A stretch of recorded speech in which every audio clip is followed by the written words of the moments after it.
பார்த்தீங்கன்னா கர்த்தர் தான் காரணம். பார்த்தீங்கன்னா இன்றைக்கி நான் ஊழியம் பண்ணுறேன், இன்றைக்கி நல்லா டான்ஸ் ஆடுறேன், இன்றைக்கி நல்லா பாட்டு பாடுறேன். என்னடா அந்த பொம்பளை லூஸ் மாதிரி ஆடிக்கிட்டு பார்க்காதீங்க.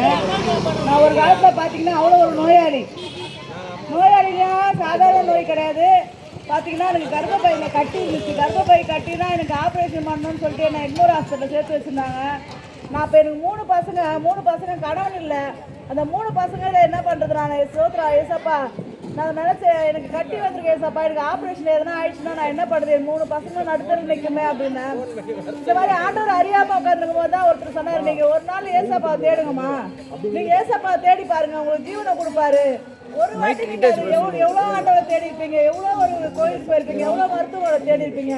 நீங்கள் ஒரு நாள் ஆண்டவர் தேடி பாருங்க, ஒரு நாள் நீங்கள் நம்பிக்கையோட ஒரு ஜீவனோட நீங்கள் இருக்குன்னு சொன்னார். ஆனால் நான் நினைக்கல இதே ஊரில் ரசிக்கப்படுவேன், இதே ஊரில் டான்ஸ் ஆடுவேன், இதே ஊரில் என் சாட்சி சொல்லுவேன்னு தெரில. ஆனால் கடவுளுக்கு நான் வாந்தியாக இருந்தேன்.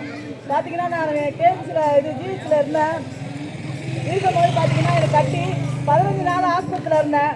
ஹாஸ்பிட்டல் இருக்கும்போது நான் சொன்னேன், எனக்கு கட்டி இருக்குமா, அப்புறம் பார்த்தா சுகர் இருக்குன்ட்டாங்க.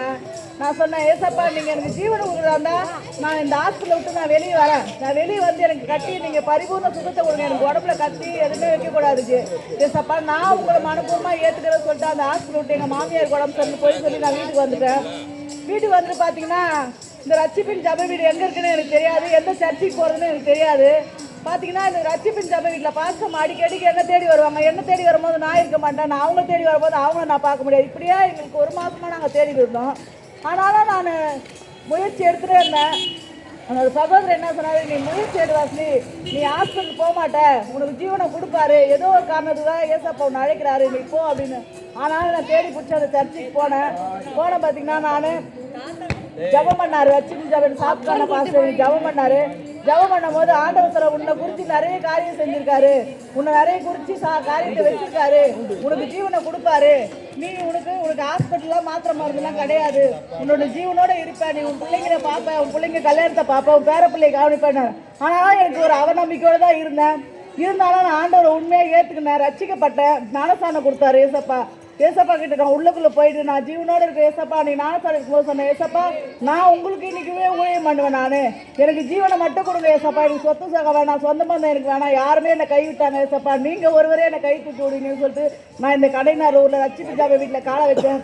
ஆனால் ஆண்டவர் பார்த்தீங்கன்னா எனக்கு இன்னைக்கு 4 வருஷமாக ஆகுது நான் ரட்சிக்கப்பட்டு. இந்த 4 வருஷமும் நல்லா சுகத்தோட பலத்தோடு இருக்கேன். இந்த 4 வருஷத்துக்குள்ள 2 மகளை கல்யாணம் பண்ணி கொடுத்துட்டேன். ஒரு மகளுக்கு குழந்தை இருக்கு, பேத்தி பார்த்துட்டேன். ஆண்டவர் சொன்ன மாதிரி நான் 2 மருமகனையும் பார்த்துட்டேன், 2 பிள்ளைங்களையும் கல்யாணத்தை பார்த்துட்டேன். இன்னும் ஒரு பொண்ணு கல்யாணத்தை ஆண்டவர் அற்புதமாக நடத்தி கொடுத்தாரு, எனக்கு ஜீவனை கொடுத்தாரு. எனக்கு நல்ல பசி பட்னி எந்த ஒரு இல்லாமல் நிறைய குடும்பத்தை கொடுத்துருக்காரு. நிறைய ரட்சிப்பின் ஜப வீட்ட குடும்பத்தில் நிறைய குடும்பத்தை கொடுத்துருக்காரு. அன்பான அம்மா, அன்பான அப்பா, அண்ணன், தம்பி, குழந்தைங்க அப்படின்னு எனக்கு ரட்சிப்பின் ஜப வீட்டில் நிறைய சொந்த பந்தத்தோட இன்னைக்கு சந்தோஷமாக இருக்கேன். எந்த ஒரு கட்டியோட பிரச்சனையோ எனக்கு எதுவுமே தெரியல. நான் ஆப்ரேஷனும் பண்ணல, மாத்திரை மருந்தும் சாப்பிடல. ஆண்டவர் பரிபூர்ண சுகத்தை கொடுத்து இந்த ஊரில் என்னை ஊழியம் பண்ண வச்சதுக்கு கோடான கோடி நன்றி. கர்த்தருக்கு கோடான கோடி சோத்திரம்.